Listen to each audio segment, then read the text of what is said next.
Hey guys, welcome to another episode of Our Ketogenic Life. Today we are going to talk about water. A lot of times, and this includes myself, is it's something that's overlooked, that's important, and we probably don't get enough of it.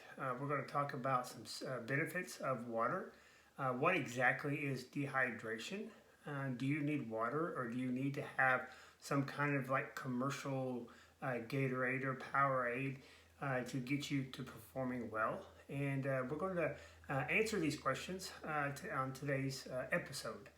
Now, if you remember, if you've been listening to us last few weeks, you know that we are transitioning into something more inclusive, more than just about diet. We're going to be including a lot of different things as far as your overall health, and water being one of them.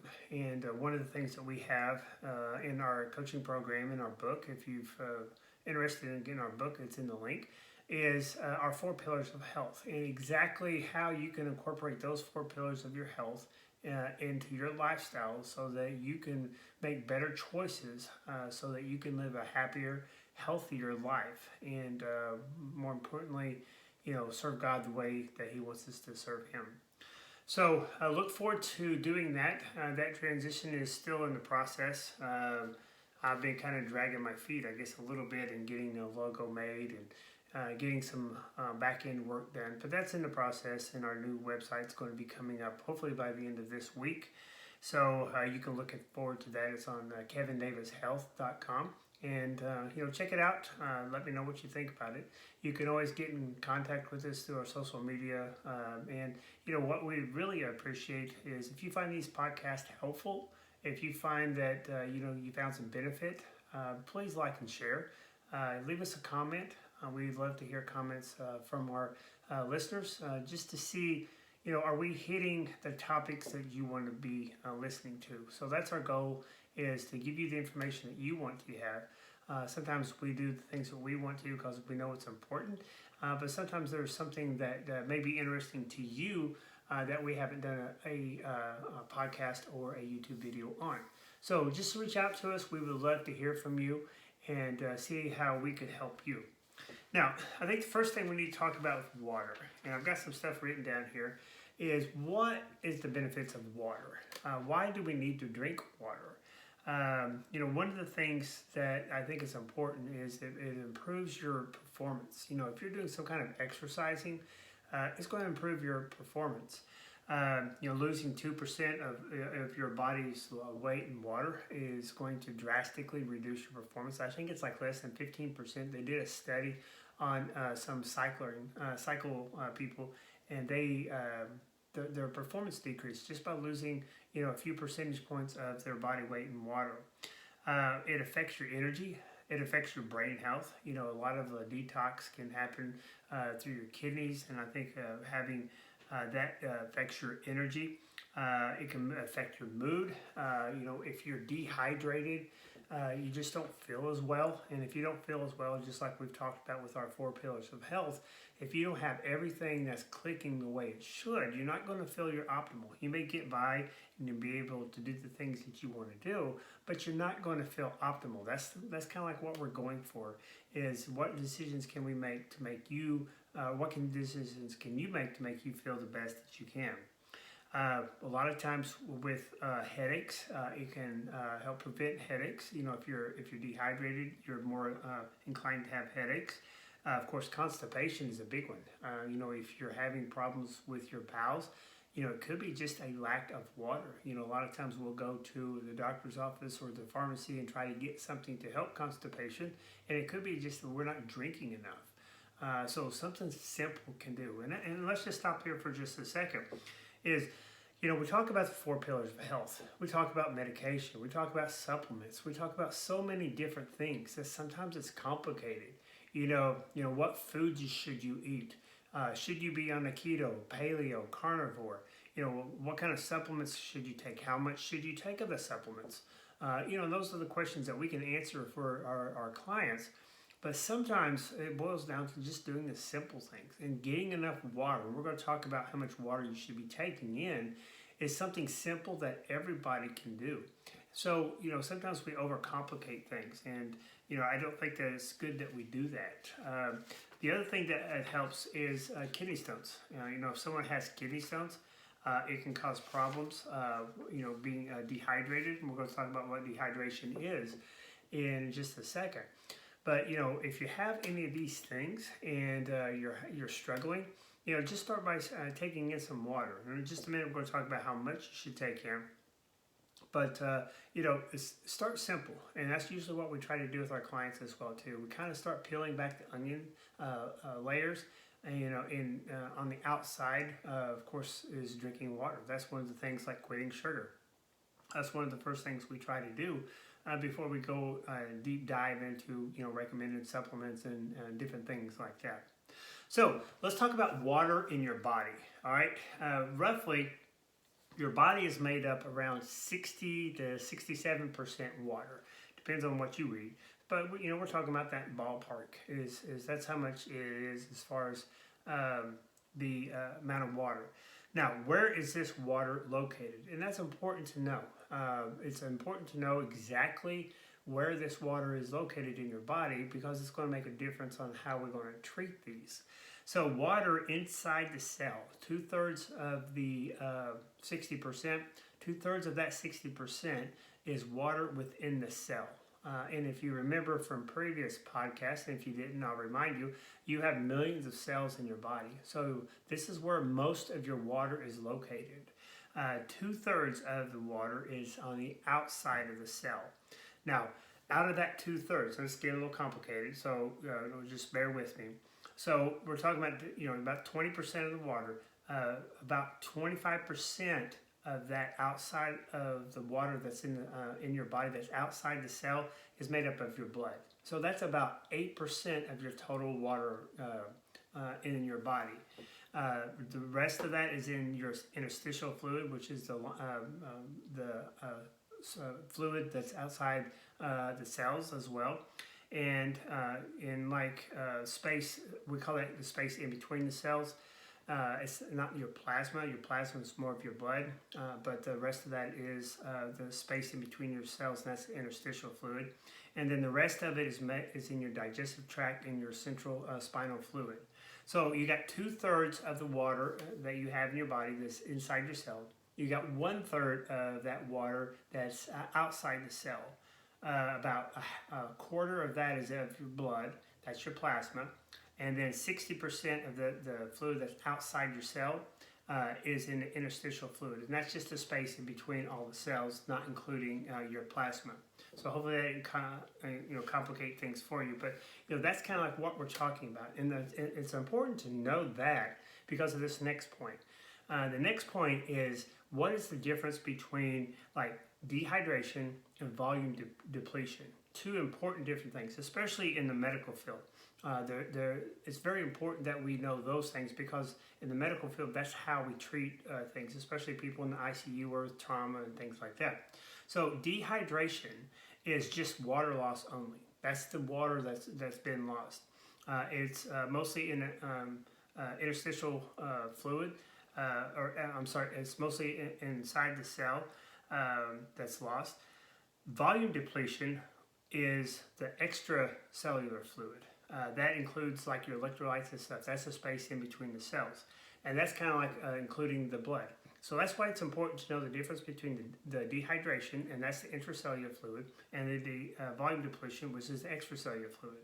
So when we talk about in the hospital, which we're not going to talk about now because it's very complicated, and that's why they have, in your ICU, they have catheters in everybody, because they want to know how much fluid is getting out of their body, because we're going to talk about how you lose fluid.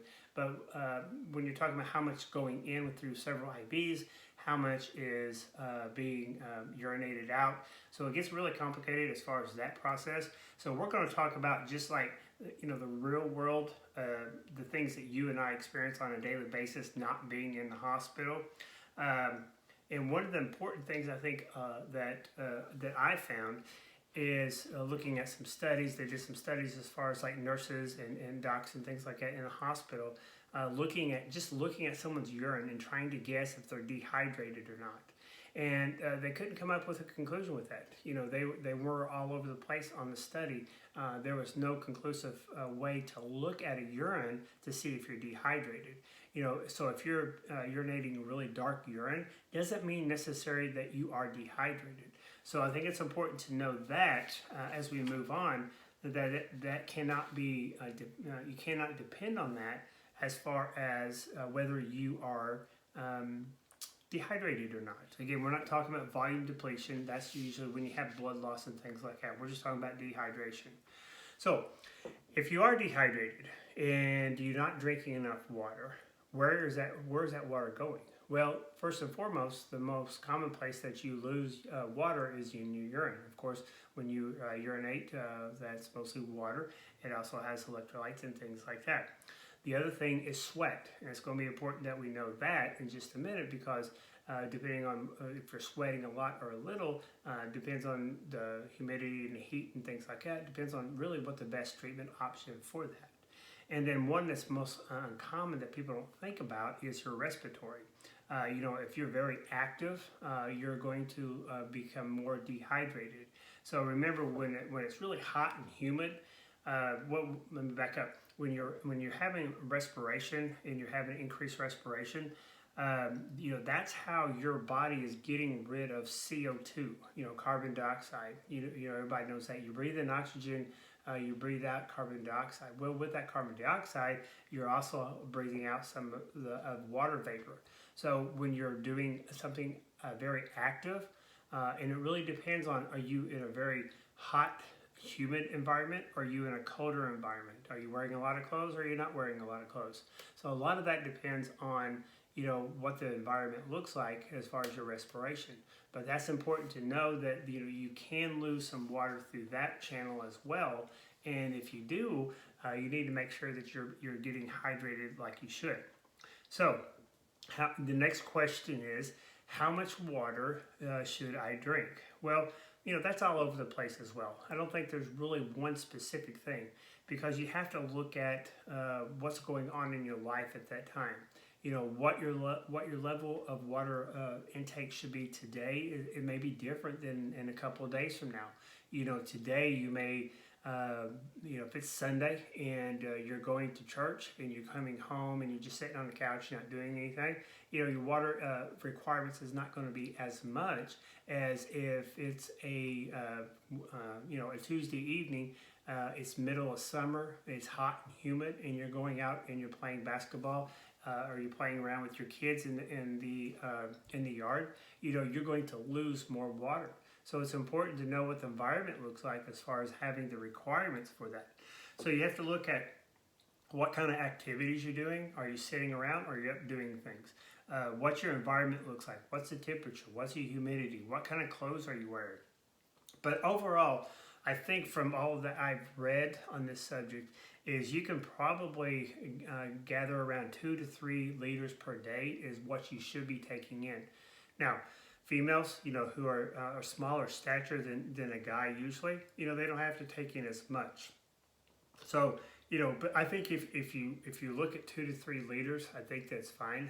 As far as like overdoing it on water, I don't really think that you can overdo it on water. I've been in a rotation, like at a psychiatric hospital, and some of the patients there were drinking water constantly. And, when you're drinking a lot of water, it dilutes everything. And when you're diluting things, then like your sodium and things like that can actually be affected and can cause problems. If you are, doing a lot of activity and you're really overdoing on water, it's possible that you can do it. But usually I don't think that's something that we really have to worry about. A lot of us are not in that category. So if you're concerned about if you're drinking too much water, you can always ask your provider.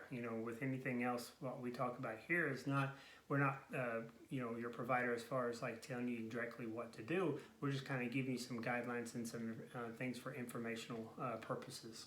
So 2 to 3 liters is probably a good starting point as far as how much water you should be drinking in, if you want to know where to start from. So what are some signs of dehydration? Well, I think one of the first signs that you have from dehydration is your heart rate starts to increase. Now, I currently wear an Oura ring, that's O-U-R-A, and it measures things like your temperature and things like that. But, and that's the second point on that. But with your heart rate, if your heart rate is going up 10 beats more per minute than what you're normally doing in a certain activity or at rest, it could be signs of dehydration. That's something that you can kind of look at and see for yourself. You can just take your own pulse, see what it is beating in 1 minute. Kind of make a log of that. And if you are having times where you think you may be dehydrated and your pulse rate goes up, it could be a sign of that. As I mentioned on the Oura ring, your body temperature can increase. It tells me on my Oura ring, if my body's temperature has increased, some 0.5, 1 or 2 degrees, it can kind of tell me that. And then also, if you're doing some kind of activity, let's say for me, I work out on a daily basis. If I'm finding that my workouts aren't where they should be, and I think they should, I feel rested, I've been eating well, but they're just not, clicking like it should, it could be a sign of dehydration. So remember, it can affect your performance. So if you're trying to get healthy, if you're incorporating the 4 pillars of health, and you're having times where you're having decreased performance, make sure it's something as simple as drinking water. May not need to drink more protein or increase your creatinine or something like that. It could be just drinking more water. So let's talk a little bit about treatment. So this is the interesting part that I thought of. With water, what I found from my research is, if you are basically exercising less than an hour, water is just all you need. You're not going to lose a lot of the electrolytes. Unless you're doing a really intense workout and you're sweating profusely, maybe it's hot, but if you're not somebody who is working out that hard for an hour, more than likely you don't need the supplements of like Gatorade and Powerade and things like that as far as for your electrolytes. Drinking just water should be fine. Some people talk about I need to have some energy, substances for my workout, and they have like glucose in or sugar in some of these drinks. I don't think you really need that as well too, because you got glycogen stored in your muscle and your liver, and that can be used for energy. I do that every morning, and I don't use any kind of pre-work, or I don't use any kind of Gatorade, Powerade, and things like that. Now, let's say that you are one of those individuals that you are going to be working out on a moderately to heavy level for more than an hour. Then you probably need to add some electrolytes. The main electrolyte you need to think about is sodium. That's salt, part of salt. This is one that you lose the most. So you want to make sure that if you are supplementing with some kind of electrolyte powder, that you want to do it with something that has sodium in it. The other two things that are important to use is magnesium and potassium. Magnesium, I would really consider doing that at a different time. I take magnesium every day. I take it at nighttime. It's supposed to help with your sleep as well too. So magnesium, you kind of need to pre-treat that and have enough magnesium in your body, because it's involved with over 400 different reactions in your body, so it's used up quite a bit. And then the potassium is usually within some kind of electrolyte powder that you could drink to kind of supplement the process of when you're working out. But unless you are doing heavy workouts for a longer period of time, you probably don't need to invest in doing the sport drinks. I would probably not recommend, from what I've read, that there's a lot more sugar in the Powerade and the Gatorades than are in other drinks. I don't use these, so I'm not really up to speed as far as exactly which one's the best.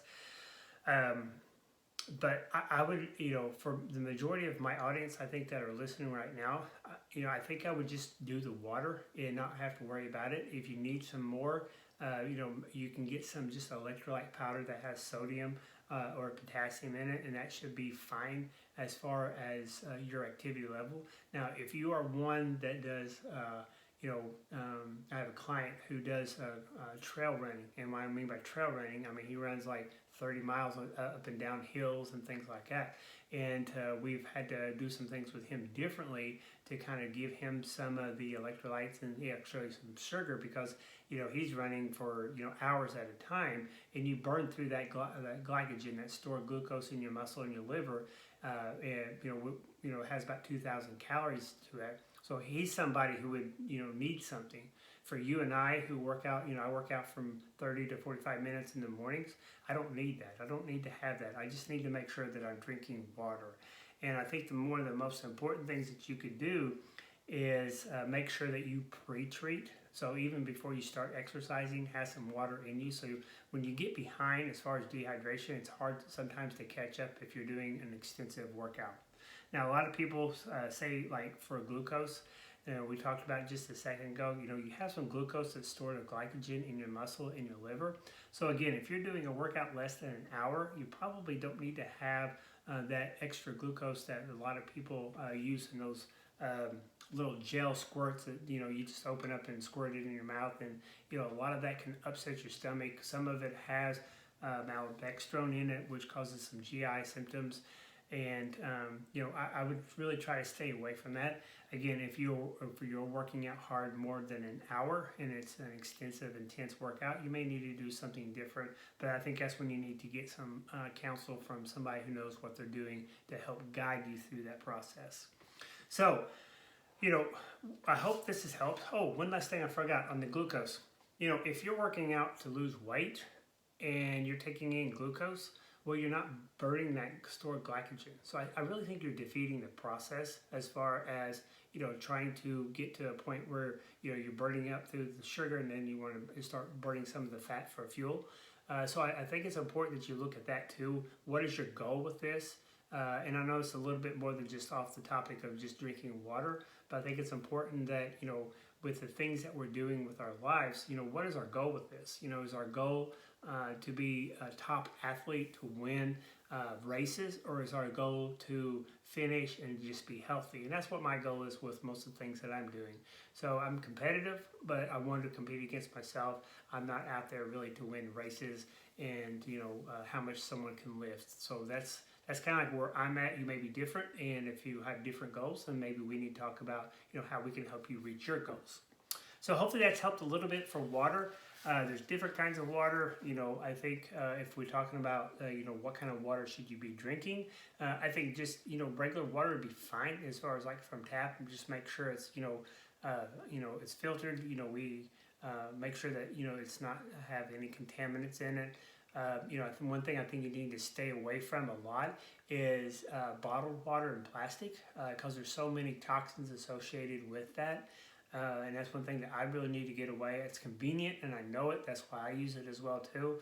And the other thing is like flavored water. A lot of people, if you're coming from a point where you've never drank water, you don't like the taste of it, you're drinking pop or whatever it may be, and you want to start getting healthier, I think adding some non-caloric sweeteners is a good bridge to get you to drinking just water. Use those flavored waters.